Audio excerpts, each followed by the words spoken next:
kegiatan tersebut. Penyekatan kanal itu gambar kanan atas, kanal yang kemudian kita coba tutup dengan bangunan menggunakan kayu, menggunakan tanah sekitar, kemudian kita tanami sekat-sekatnya itu sehingga lama-lama dia kembali menjadi gambut yang bervegetasi. Ada berbagai macam kegiatan pembasahan, ini salah satu saja sekat kanal. Bisa juga kanalnya ditutup kembali. Kita belajar kemarin di Jepang, di Hokkaido, mereka melakukan penutupan kanal sepenuhnya, jadi dari sekat kanalnya ditimbun kembali.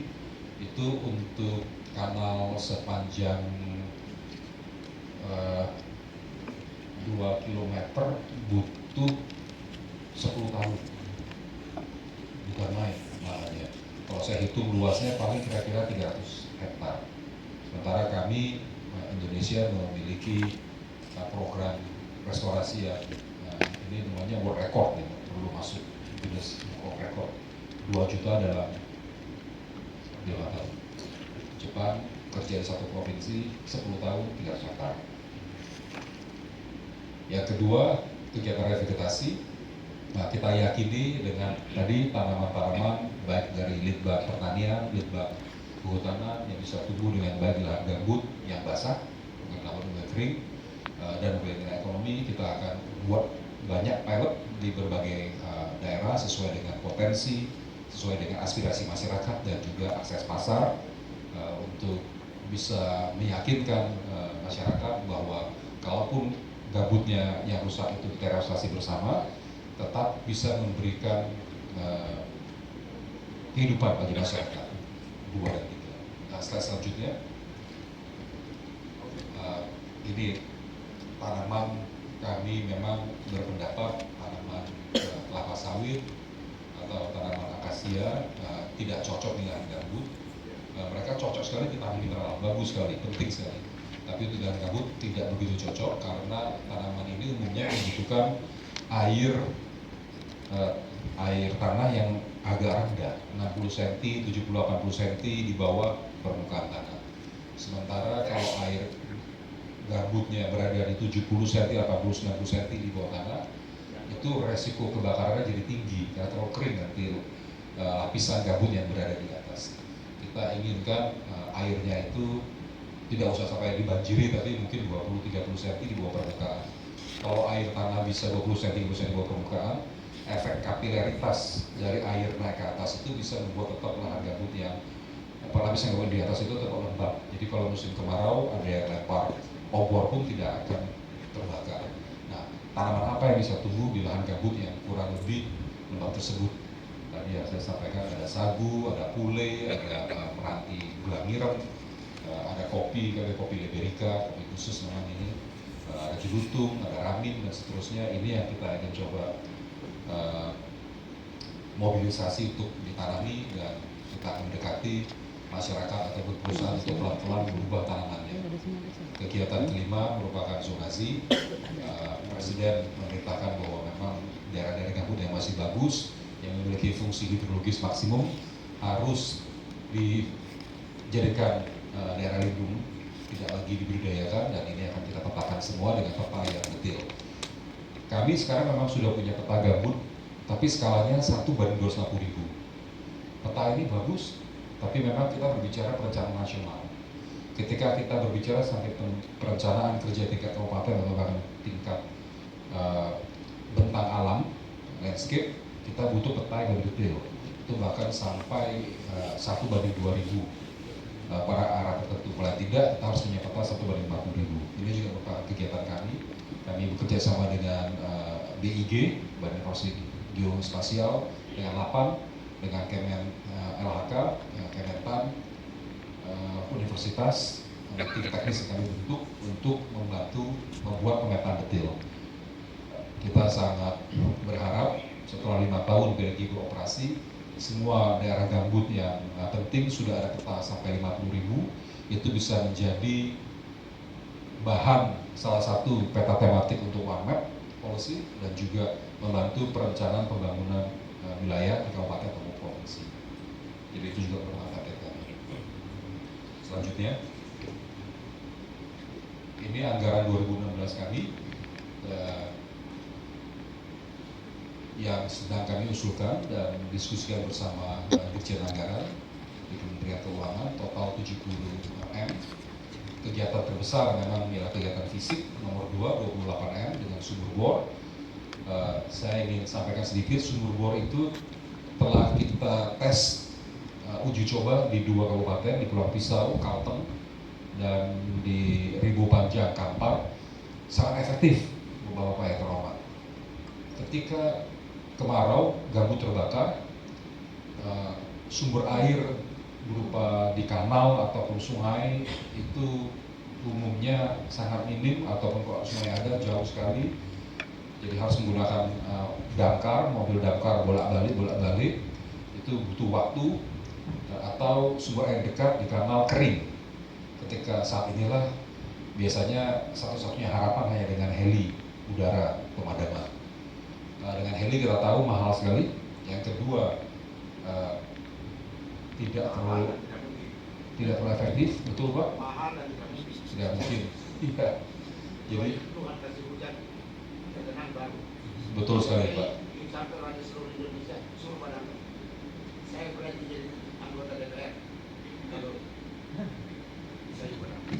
Betul sekali Pak. Di Amerika Serikat pun kami belajar dari tim pemadaman kebakaran hutan di mereka bilang kalau gambut mereka terbakar, kalau gambut mereka tipis, nggak seperti gambut kita tebal.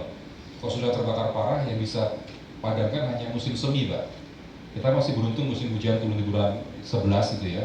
Kalau di Amerika musim semi kan bulan 4, kemarauannya mulai bulan 7, bulan 8. Itu apinya nggak mati sampai bulan 4. Jadi ketika musim salju turun putih begitu, nanti setelah 6 jam saljunya bolong, hitam, keluar asap. Jadi di bawah salju itu si gambutnya masih membara.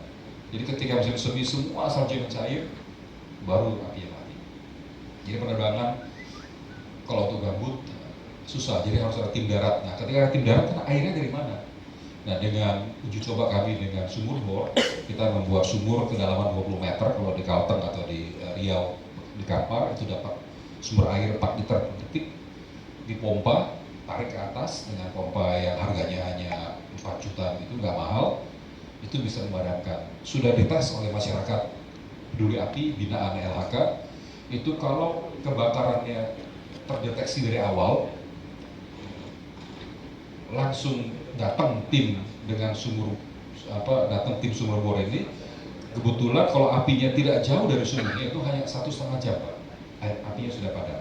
Dan luas yang terbakar bisa terisolasi hanya 20 ke 20 meter, kecil, hanya 400 meter persegi. Tapi kalau apinya itu ada di tempat yang tidak ada sumur bor atau sumber air, mereka butuh waktu bikin sumur dulu. Bikin sumur itu bisa 1,5 sampai 2 jam. Setelah selesai baru dipadamkan. Nah kalau itu membutuhkan waktu mungkin sampai 6 jam atau 1 malam atau 1 hari. Tapi tetap efektif. Jadi kebakaran tidak meluas. Jadi ini kita akan upayakan lebih banyak untuk 2016, tentunya 2017. Desa Peduli Gambut nomor 3 itu banyak kegiatan kita bersama masyarakat membantu pertanian terpadu di lahan gambut atau palidikultur, dengan juga peternakan atau perikanan air tawar. Yang keempat, KKN tematik. Kita tahu luas gambut besar, desa banyak, kita membutuhkan tenaga. Kami pikir jauh lebih efisien kalau kita mengeluarkan mahasiswa KKN dari berbagai universitas untuk menjadi agen-agen kami di dalam membantu program bersama masyarakat. Jadi kita tidak berpikir untuk menggunakan APBN membayar tenaga kerja baru ini. Kami yakin akan efisien dan cukup efektif. Pengembangan sistem peringatan dini ini agak khusus, Bapak-Bapak yang terhormat. Kalau pengembangan early warning system yang dibuat oleh Kehutanan, oleh BMKG, BNPB, itu kan melihat iklim. Jadi memperkirakan, sudah 10 hari ke depan nggak akan hujan,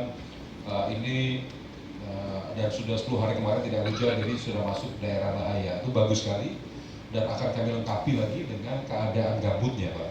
Jadi dipantau dari udara, bagaimana perubahan iklim dan cuaca, dan juga dilihat bagaimana kekeringan di tingkat gambut. Jadi kita pasang alat ini mengukur kelembaban gambut, alat ini mengukur naik turunnya air muka gambut dan temperatur di gambut, dan mengirimkan datanya itu secara real time. Jadi memang mengirimnya harus melalui sinyal HP. Jadi alat itu harus dipasang di daerah yang memang ada BTS-nya. Kalau tidak ada harus manual, kita datang, kita bawa laptop, kita download datanya. Jadi kalau alatnya terpasang, akan terpantau daerah-daerah gambut yang sudah mulai airnya turun terus sampai level bahaya, dipadukan dengan sistem peringatan dini yang dibuat oleh kawan-kawan dari BMKG tentang cuaca dan ramalan cuaca ke depan. Ini akan berfungsi sangat efektif. Ini kita akan dorong. Yang terakhir itu ada manajemen berupa 26M, ini dana operasional kami. Untuk tahun 2017, pagu anggaran tentu belum definitif, belum indikatif, yang disetujui oleh pemerintah bersama Kementerian Keuangan dan Bappenas itu 1,2 triliun. Ini kita perkirakan pemakaian untuk konstruksi berupa sekat kanal, berupa tadi penutupan kanal, berupa sumur bor, embung dan seterusnya itu sampai 900 miliar lebih, itu besar sekali. Kemudian untuk budidaya, edukasi, sosialisasi dan pendidikan itu hampir 90 M, riset itu 36, perencanaan kerjasama 47. Salah satu bidang nomor satu kerjasama itu ialah mengoptimalkan kerjasama luar negeri. Kita tahu bahwa gambut kita yang harus direstorasi luas sekali. Tadi 2, sekian juta hektar, 2,3 juta hektar yang kita minta perusahaan melakukannya. Tapi di samping itu juga masih luas dan akan berkenaan APBN kalau semata-mata hanya dari APBN. Jadi kita ingin mendapatkan juga dana matching begitu dari hibah. Ini bukan berupa hibah. Dan komitmen dana hibah yang telah kami dapatkan selama ini dari slide selanjutnya terus ya, dari mitra-mitra internasional Indonesia itu total berjumlah 125 juta dolar untuk 3 tahun ke depan, dari Amerika Serikat, dari Uni Eropa, dari Jerman, Jepang, Norwegia, Inggris, dan seterusnya. Kita mau mengupayakan lagi untuk tahun-tahun berikutnya komitmen dari mitra internasional bisa lebih tinggi sehingga beban ke APBN bisa lebih minimal. Saya kira demikian dulu Bapak Pimpinan Sidang pemaparan dari kami menunggu arahan selanjutnya dari